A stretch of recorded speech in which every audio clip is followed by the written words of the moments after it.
yang 1 jutanya disisihkan buat bayar kuliah, yang 1.150.000-nya buat belanja bulanan. Jadi ya dicukup-cukupkan aja, Mas. Jadi orang miskin itu kadang-kadang pandangan orang tuh selalu jelek, teman-teman. Saya ngajak anak istri saya jalan-jalan ke mall, tetangga bilang apa coba? Paling pengen naik eskalator.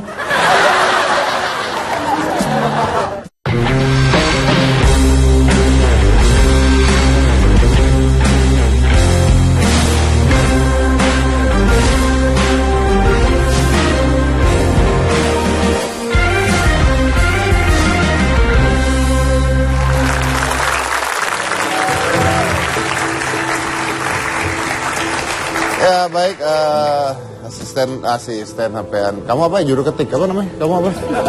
Kamu apa sih? Aspri. Ya, Aspri, saya akan membacakan tentang fenomena yang baru saja terjadi di Indonesia. Ini fenomena serius ya. Silakan coba kamu bacain. Bisa baca kan? Bisa. Baiklah Pak. Belakangan ini banyak sekali berita tentang bunuh diri. Kalian dengar? Di luar negeri ada vokalis fenomenal yaitu Chester Bennington. Belum lama ini vokalis dari Linkin Park ini ditemukan meninggal di kamarnya oleh sang asisten rumah tangga dalam keadaan tergantung. Ia meninggal dunia di usianya yang ke-41.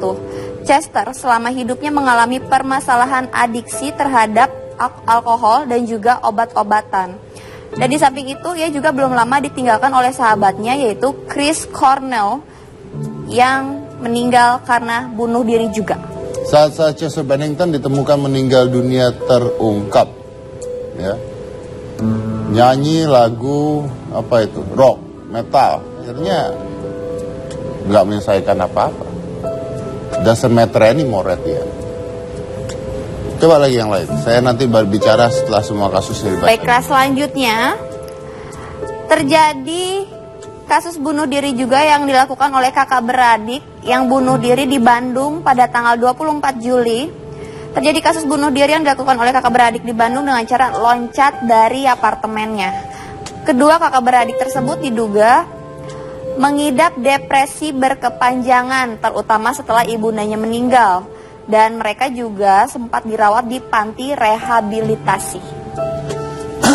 Oke. Jadi gini, ini banyak sekali kasus bunuh diri ya. Kemarin kita lihat ada yang dari luar negeri bunuh diri, kakak adik loncat dari gedung, terus ada seorang pria pacarnya, mantan pacarnya Okarin meninggal dunia juga, bunuh diri juga gitu ya. Dan alasannya selalu dikatakan karena depresi gitu ya. Well, the problem is, masalahnya adalah bahwa itu sebuah kebodohan yang sangat amat bodoh gitu. Like saya mau tanya sama semua penonton di sini, memang kalian nggak punya masalah? Punya lah, nggak ada orang nggak punya masalah, bener kan? Masalah itu beda-beda. Kalau orang nggak punya, saya punya bintang tamu di sini yang buat makan aja nggak punya duit, makan itu cuma pakai nasi sama garam, nggak bisa sekolah dan sebagainya. Tapi mereka nggak bunuh diri loh. Ada orang mau nikah, pada saya punya sahabat saya tuh mau nikah, besok hari pernikahannya, malamnya suaminya meninggal dadakan karena jantung. Nggak bunuh diri. Jadi bunuh diri ini menjadi sebuah pilihan akhirnya. Kenapa? Karena sebenarnya mereka tidak sanggup menghadapi kehidupan yang sebenarnya gitu. And at the end nggak ada gunanya juga mereka bunuh diri. And so what? Apakah mereka berharap kalau bunuh diri terus mereka nanti hidup lagi, masuk surga dan sebagainya gitu? Is that what you think? No. Nggak seperti itu cara berpikirnya, sama sekali tidak seperti itu. Nah, gini ya. Ada beberapa alasan orang bunuh diri. Ya. Yang paling sering dikatakan adalah depresi. Ya. Alkohol, adiktif, ketergantungan obat, bahkan obat penenang bisa, kalau kita ketergantungan obat penenang, kita bisa mau bunuh diri nantinya. Karena depresi yang dikeluarkan oleh otak kita. Tapi yang paling banyak adalah depresi, kelilit hutang, putus cinta, meninggalnya orang terdekat dan sebagainya, dibully. Akhirnya mereka bunuh diri. Oke? Ada satu hal lagi yang menarik. Ternyata bunuh diri itu merupakan genetik turunan. Jadi sekitar 38% orang yang bunuh diri adalah genetika turunan dari keluarga sebelumnya.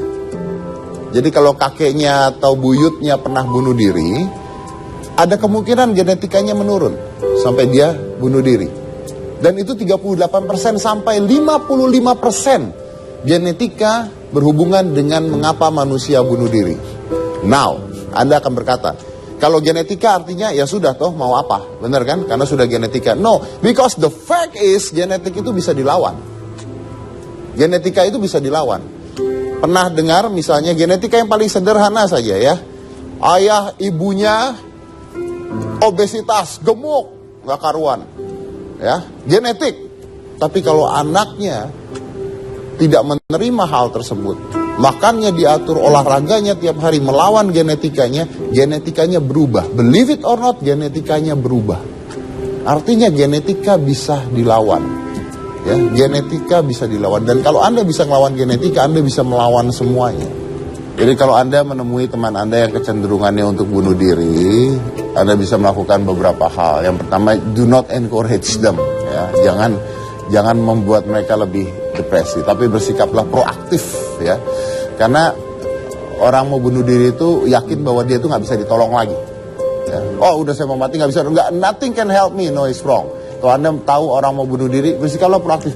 Tunjukkan bahwa hidup itu menyenangkan. Dan gak ada, the point is tidak ada masalah yang tidak bisa diselesaikan. When there is a problem, there is a solving. Tidak ada masalah yang gak bisa diselesaikan. Lalu tanya, mau bunuh diri ini buat apa? Kita bantu mereka, kita peluk mereka, kita sadarkan mereka bahwa there is no solution untuk Anda melakukan bunuh diri. Lalu juga ganti pola hidup. Kalau Anda stres, ganti pola hidup Anda. Oh, you know what? Ini beneran beritanya. Jadi ada salah satu terapi di psikologi. Sebuah grup terapi orang-orang yang mau bunuh diri. Lalu tahu terapinya apa? Enggak. Terapinya adalah mereka disuruh lari pagi. Bagus. Ya, mereka disuruh lari pagi. That's it. Mereka disuruh lari pagi setiap pagi, masuk ke gerombolan yang kayak misalnya di Monas tuh, ya, Car Free Day, mereka disuruh lari pagi. Udah gitu doang terapinya. Ternyata setelah 1 minggu, 2 minggu mereka lari pagi, dan mereka kembali lagi ke komunitas itu, terus mereka ngomong, enak ya, gue ketemu teman-teman baru, temannya lucu, nggak jadi bunuh diri. See, that means hidup itu ternyata begitu luas. Oke, selanjutnya. Teruslah dukung teman Anda meskipun masa itu telah berlalu. Jadi intinya adalah kalau udah selesai dia tidak mau bunuh diri, temenin terus, ajak ngobrol terus. Gitu. Jangan udah nggak mau bunuh diri terus lu tinggal. Besok telepon udah nggak ada, gitu kan ya. Oke, lanjut. Jika Anda tidak ingin terlibat secara langsung, carilah bantuan kepada orang lain yang sekiranya akan membantu Anda dan bisa menghubungi Into the Light Indonesia untuk tindakan lebih lanjut. Jadi ada sebuah komunitas yang namanya Into the Light Indonesia, itu adalah kayak grup terapi, mereka bisa membantu Anda. Nanti Anda silahkan Google hal tersebut ya. Tapi intinya cuma satu, if you try to kill yourself, kalau Anda berusaha untuk bunuh diri, artinya Anda tidak menghargai ciptaan Tuhan. That's it.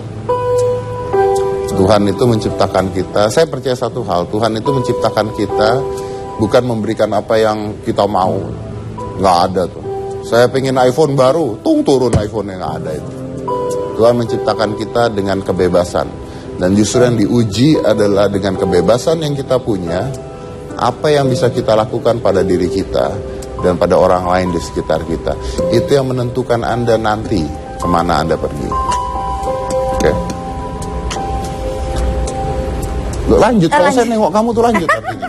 Iya. Kenapa Bapak stres gitu ngadepin saya mau bunuh diri? Jangan karena menghadapi orang langsung stres terus pengen bunuh diri, Pak. Mendingan Pak kalau Bapak ada masalah itu terus dilanjuti hidupnya, Pak. Jangan pantang menyerah seperti bintang tamu yang satu ini, Pak. Bintang tamu kita yang satu ini mempunyai masalah tapi dia tidak stop dan terus berusaha sehingga dia terus bisa hidup sampai sekarang. Jadi meskipun dia hidup dalam kesulitan, dia bisa membuktikan bahwa dia bisa melakukan apa saja. Mau saya undang sekarang Pak orangnya? Kita lihat dulu siapa dia. Bapak mau lihat, saya kasih lihat videonya, silahkan. Pendidikan merupakan hak segala kalangan di dunia ini, tak terkecuali bagi Jurmansyah yang berprofesi sebagai petugas kebersihan. Namun siapa sangka, meskipun memiliki pekerjaan yang sering dipandang sebelah mata, Jurmansyah baru saja lulus S2, jurusan Ilmu Administrasi Negara di Universitas Mula Warman, Samarinda. Pria kepala 3 ini mengumpulkan uang sedikit demi sedikit demi mengenyam pendidikan setinggi-tingginya. Tak tanggung-tanggung, ia pun bercita-cita ingin melanjutkan kuliahnya ke jenjang S3.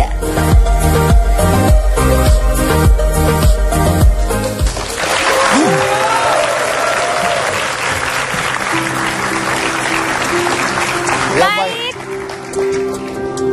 langsung saja kita undang, ini dia Jurmansyah.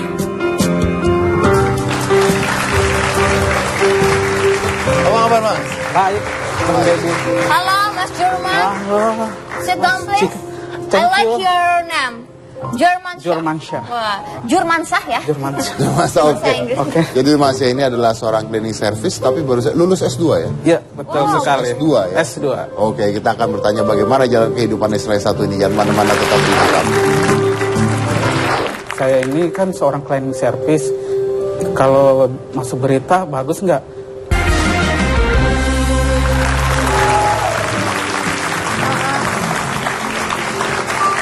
Ini sangat amat menarik karena saya bersama Jurmansyah ini bekerja sebagai CS ya? Ya.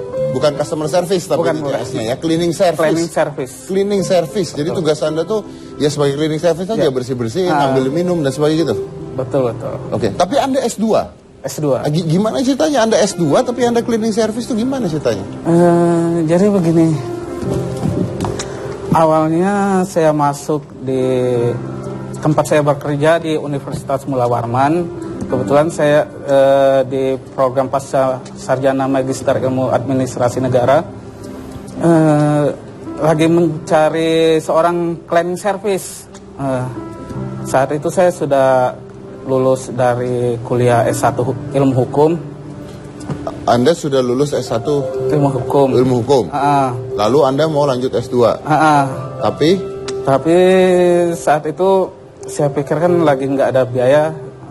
Saya selama kuliah S1 sebagai penjaga toko handphone di salah satu mall di Samarinda. Jadi setelah saya lulus S1, dalam hati saya ingin lanjut lagi S2. Cuman saya pikir kira-kira lewat mana ini, saya cari-cari informasi juga nggak ada. Dan kebetulan ada kerabat yang kerja di Unmul, dia nelpon, Jur, ini ada lowongan kerja ini.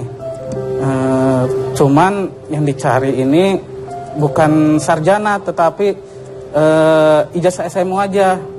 Nah, tanpa pikir panjang saya bilang mungkin ada peluang di sini. Ini kan sudah Universitas Unmul, pasti untuk koneksi mencari untuk lanjut di S2 mungkin lebih gampang ketimbang di toko handphone. Hanya tanpa pikir panjang sudah saya ambil itu, dan awal 2013 saya masuk sebagai cleaning service. Oke, saya potong gini. Anda kan lulus S1. Iya, betul. Kenapa Anda nggak nyari kerjaan yang sesuai dengan S1? Apakah susah nyari kerjaan atau gimana? Waktu itu saya pinginnya jadi PNS nih, Mas. Jadi setelah lulus, format untuk CPNS rata-rata yang dicari itu tenaga guru dan kesehatan. Untuk lulusan ilmu hukum saat itu nggak ada formasinya untuk khusus di wilayah Samarinda. Artinya memang sulit untuk mencari pekerjaan? Betul. Jadi saya bilang gini, entah nanti duluan saya bekerja dulu atau S2-nya yang mana dulu yang saya dulukan. Pokoknya misalnya duluan S2, S2-nya saya dulukan. Kalau memang saya duluan dapat kerjaan di instansi pemerintah, jadi saya mau fokuskan kerja, ternyata saya duluan. di situ di instansi pemerintah, dan alhamdulillah ternyata itu jalannya saya bisa maju sebagai mahasiswa S2. Jadi Anda kerja sebagai cleaning service. Lalu Anda ini cleaning service-nya di tempat kuliah yang sama? Betul. Jadi Anda kuliah terus cleaning service-nya di lokasi yang sama? Betul. Jadi berarti orang-orang tahu dong Anda kuliah ada cleaning service? Tahu. Cuman kalau teman-teman kuliah saya pada nggak tahu mereka kalau saya sebagai cleaning service di situ. Kok bisa? Karena ada salah satu teman saya waktu udah mau pelulusan, udah mau wisuda S2 ini, jadi saya ngomong ke dia, gimana kalau saya ini kan seorang cleaning service, kalau masuk berita bagus nggak? Nah, teman saya itu nggak percaya, nggak mungkin kamu cleaning service, orang nggak pernah saya lihat kamu nyapu. Jadi saya bilang gini, kalau untuk nyapu biasanya pagi sebelum orang kuliah itu saya bersih-bersih dulu. Nanti setelah orang pulang kuliah baru saya bereskan lagi. Jadi memang orang kadang nggak tahu.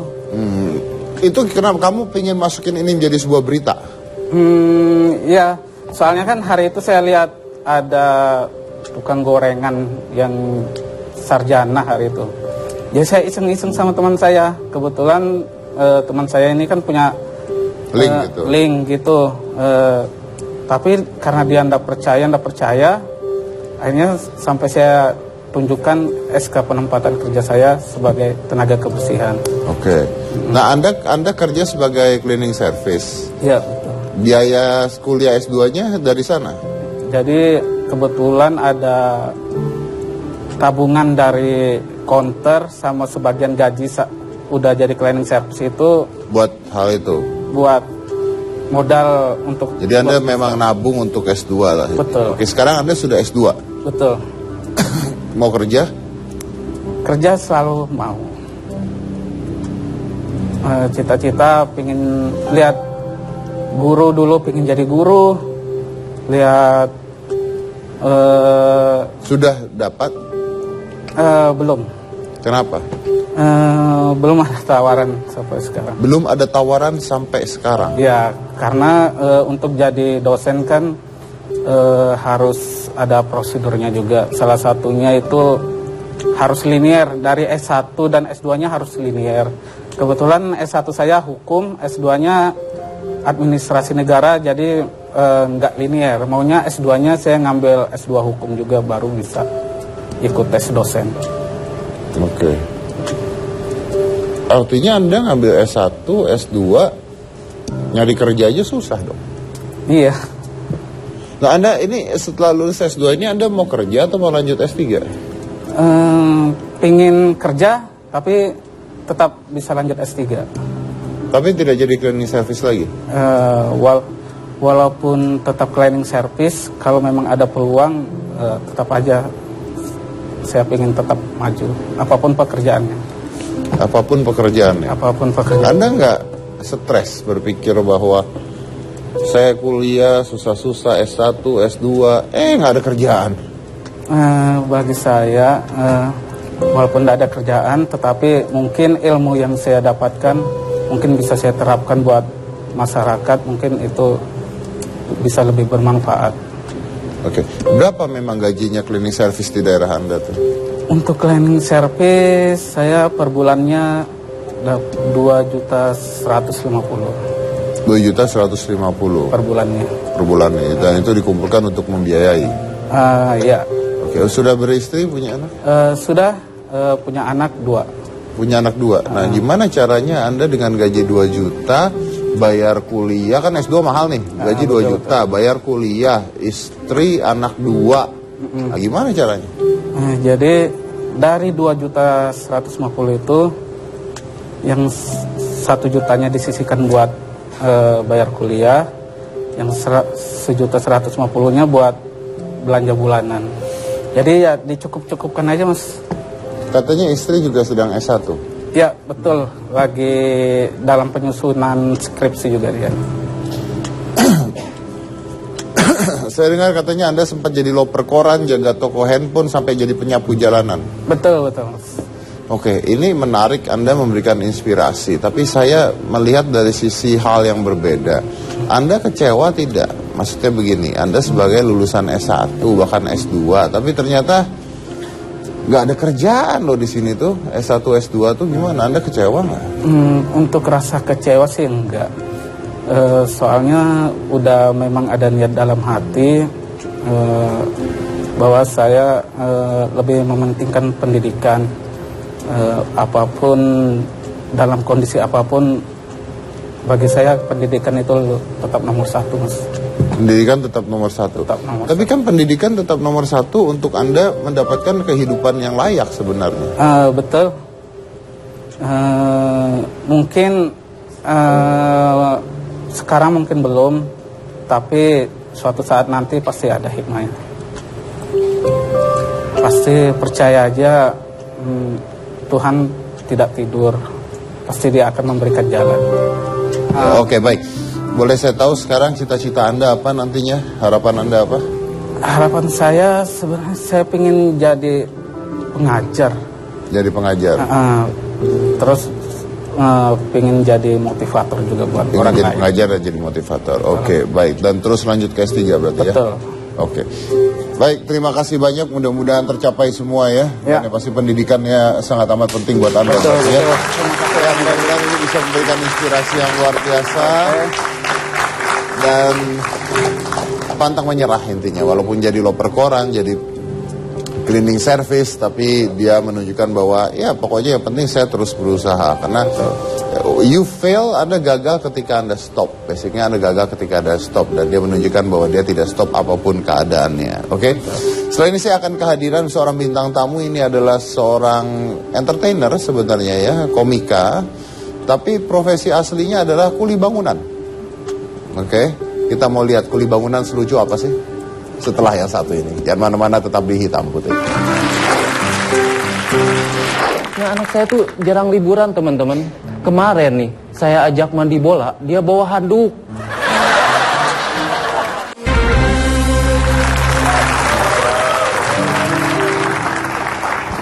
Assalamualaikum warahmatullahi wabarakatuh. Perkenalkan ya, nama saya Didi. Saya sudah menikah dan pekerjaan saya ini kuli bangunan. Di sini ada kuli bangunan? Nggak ada ya? Berarti saya satu-satunya ya. Ya, saya sebagai kuli bangunan itu suka sedih, teman-teman. Keahlian saya ini bikin rumah. Tapi saya sendiri nggak punya rumah gitu. Iya kan? Saya tiap hari bikin rumah. Anak istri disuruh ngontrak. Saya ngontrak di ukuran rumah 2x6 di kontrakan. Itu 2x6 itu kira-kira sebesar Kopaja lah. Jadi saya kalau naik Kopaja nih, serasa di rumah sendiri. Ya. Dengan penghasilan yang pas-pasan, saya suka kasihan sama istri saya. Istri saya tuh harus pinter-pinter ngatur uang belanja. Kadang-kadang dia pergi ke warung yang jauh, hanya untuk beda 500 perak. Pulang belanja, biasanya kakinya pegel-pegel. Akhirnya dia beli balsem yang harganya 20.000. Niatnya mau ngirit malah makin kejepit. Dan dengan penghasilan yang pas-pasan, saya tuh suka kesel kalau ada anak tetangga yang ulang tahun. Karena uang yang harusnya buat belanja dipakai buat beli kado. Yang akhirnya harusnya hari itu kita makan nasi, jadi makan ciki. Tapi walaupun pas-pasan, saya selalu ngasih apa yang istri saya mau. Dia pengen TV, saya kasih TV. Dia pengen kasur, saya kasih kasur. Dia pengen langsing, saya kasih dia beban pikiran. Mikiran cicilan kasur. Dan saya tuh suka kesal kalau ada orang yang ngomong, kebahagiaan itu tidak diukur dari uang. Pret. Orang yang ngomong kayak gini nih, belum pernah diomelin istri gara-gara gak punya beras. Karena jangankan kayak saya, Mario Teguh aja, kalau ngalamin seperti saya, pasti butuh motivasi. Iya, dan gini nih, jadi orang miskin itu kadang-kadang pandangan orang tuh selalu jelek, teman-teman. Saya ngajak anak istri saya jalan-jalan ke mall, tetangga bilang apa coba? Paling pengen naik eskalator.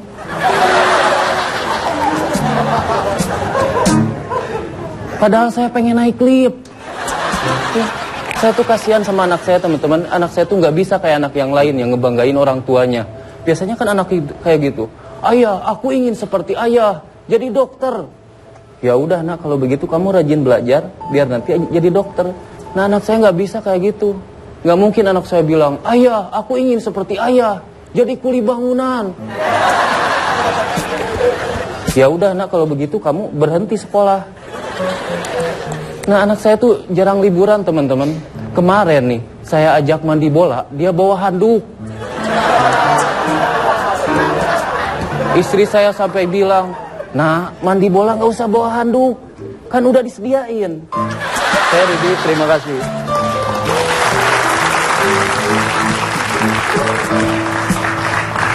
Apa kabar Mas Didi? Baik. Anda benar sekali tadi komedinya ya. Memang Mario Teguh sekarang butuh motivasi. Ya.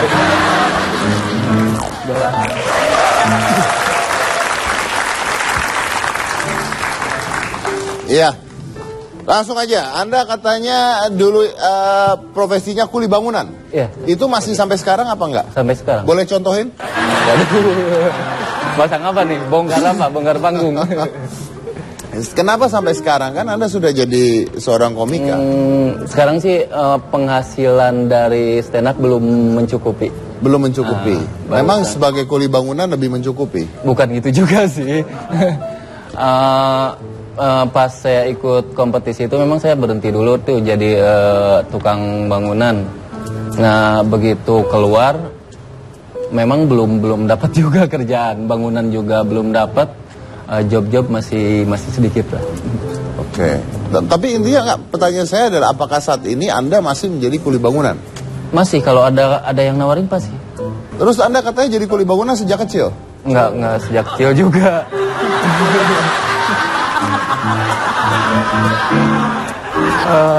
Sedih banget Pak, masa dari kecil orang mah main happy-happy gitu. Main apa kek, kelereng apa, masa mainannya udah batu bata. Ini orang nggak berpendidikan ya begini. Di mana nggak berpendidikannya? Tahu pengemis? Tahu. Tahu pengamen jalanan? Tahu. Tahu tegar? Tahu. Sejak kecil? Iya ya? Ya. Iya juga sih. Iyalah. Tanya. Iya. Awal jadi komik. Nanyanya sini kok sono.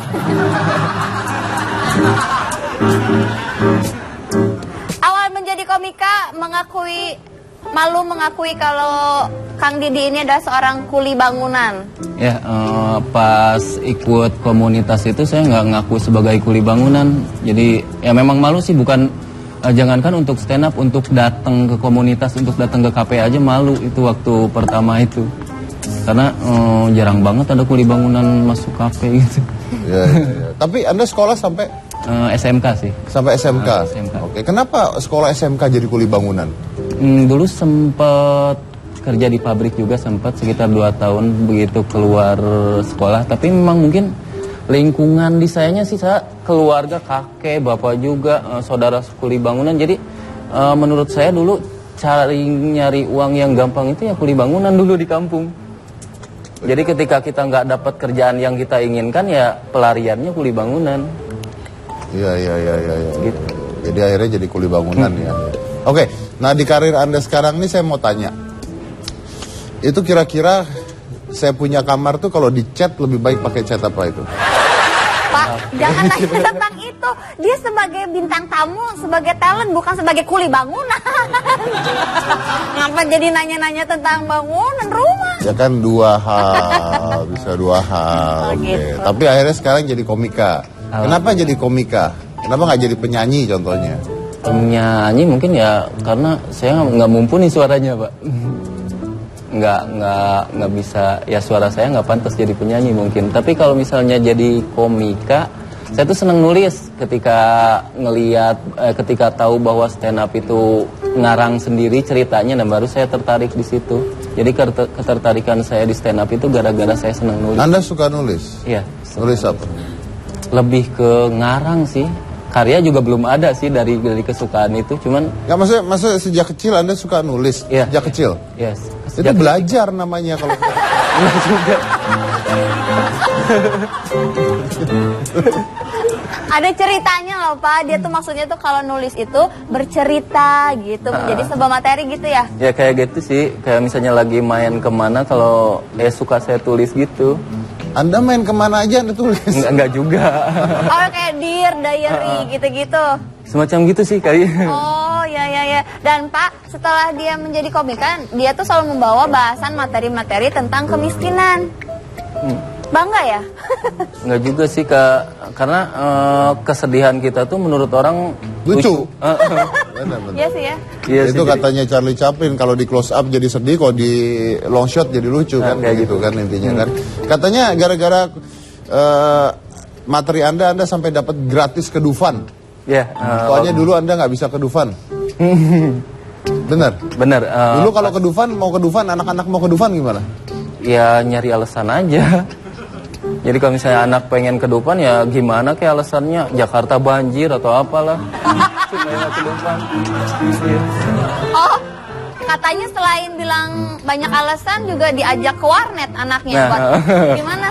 Jadi kalau anak yang lain kan gitu, anak yang lain pengen ke Dufan ya dibawa ke Dufan ya. Anak saya mah dibawa ke warnet aja. Buat apa?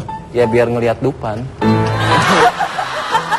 Di komputer, Nina, ini Dufan katanya gitu. Terus Anda jadi komika ini kan sekarang udah terkenal nih. Belum ya? Udah lah, belum. Masuk hitam putih gini kok Ya. terkenal. Udah kan? Udah. Berapa sekali job tuh berapa? Berapa ya?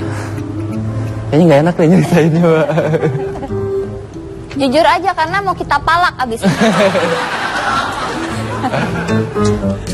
Ya udah kalau kuli deh, kalau jadi kuli bangunan dapatnya berapa? Kalau kuli beda-beda Pak. Kadang ada saya pernah belum lama ini kadang 70.000 per hari juga pernah. Itu Jadi gedean mana? gedean stand up Pak. Cuman kalau dihitung per kalinya cuman tergantung banyak enggaknya nantinya. Kalau misalnya 5 juta juga kalau 6 bulan sekali ya sama aja. Oh, iya, benar. Tapi jadi intinya gedean jadi komika, tapi jobnya jarang gitu Nah, masih ya. gitu sih. Ya, oke, tapi mudah-mudahan setelah ini jobnya lebih banyak lagi ya. Oke, baik, saya potong dulu. Kalau gitu jangan mana-mana, tetap di Hitam Putih.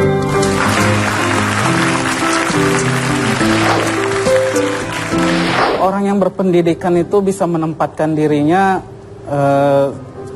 di setiap keadaan, bisa berpikir dulu sebelum bertindak.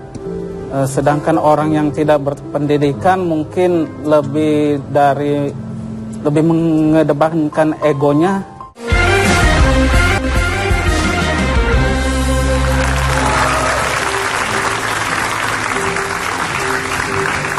Kalau tadi saya sudah tanya, Anda cita-citanya, keinginannya adalah untuk menjadi seorang dosen ya. Untuk menjadi seorang dosen. Kenapa jadi seorang dosen? Kenapa nggak yang lain lah gitu? Karena saya lihat dosen ini ilmunya lebih mudah disebar, terus bisa membuat orang yang tidak tahu jadi. Anda ingin bagi-bagi ilmu buat, Ya betul. buat orang lain? Saya ingin membagi ilmu kepada orang-orang. Untuk orang lain. Oke, apa bedanya orang berpendidikan dan tidak berpendidikan?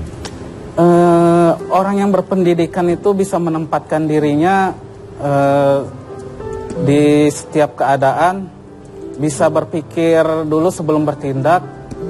Sedangkan orang yang tidak berpendidikan mungkin lebih mengedepankan egonya Dibandingkan logikanya. dibandingkan logikanya. Oke, I like that answers. Oke. Kalau Anda bagaimana? Bangunan apa yang mau dibuat nanti itu? Urusan dia. Kasih tips juga. Ya kan cita-citanya saya mau pugar Monas gitu. Gimana?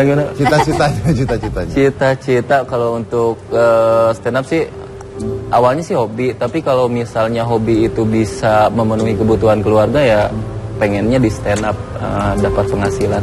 Udah penghasilan. Anda yakin nggak? Yakin. Yakin di stand up ya? Udah punya istri, anak? Udah istri, anak udah 3. Anak udah 3? Ya. Luar biasa. Oke, baik. Baik, kalau Anda, saya tanya komika Anda yang paling Anda favoritkan siapa? Favorit? Saya bingung juga sih kalau ditanya gitu, soalnya jarang nonton juga saya. Jarang referensi dari komik lain juga. Kalau ditanya favorit ya. Nggak ada ya, jelek semua lah ya. Bukan gitu juga. Oke, tapi ada TV kan? Ada. Ada dong. Ada Oke. TV. Anda kalau istri sekarang lihat ada di TV gimana? Nah gitu dia. Ya seneng pasti, anak saya sering, bahkan anak saya bilang artis kuli bangunan katanya. Gitu. Dicengin anaknya. Agak sedih ya. Oke, tapi Anda yakin ya ke depannya sukses ya? Insya Allah yakin. Oke, baik, kasih tepuk tangan dulu buat mereka berdua.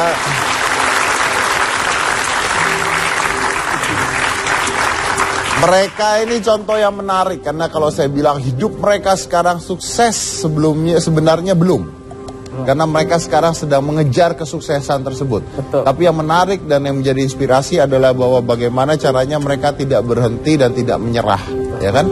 Karena walaupun sudah S2 tetap mau S3 lagi, dan kita akan lihat seperti apa. Karena mereka nggak gagal ini ya. Kalau gagal itu adalah ketika mereka stop, but they don't stop, they keep on doing it. Yang penting adalah mereka punya cita-cita, punya goals, punya mimpi, they have a dreams and they want to achieve it. Dan saya suka sekali dengan kata-kata Anda tadi, orang yang berpendidikan tahu bagaimana menempatkan dirinya dibandingkan orang yang tidak berpendidikan. Oke, baik, terima kasih buat Anda berdua sudah memberikan kita semua inspirasi. And remember one thing, you never fail unless you quit. Saya dari Komisi Cika Jessica, inilah Hitam Putih.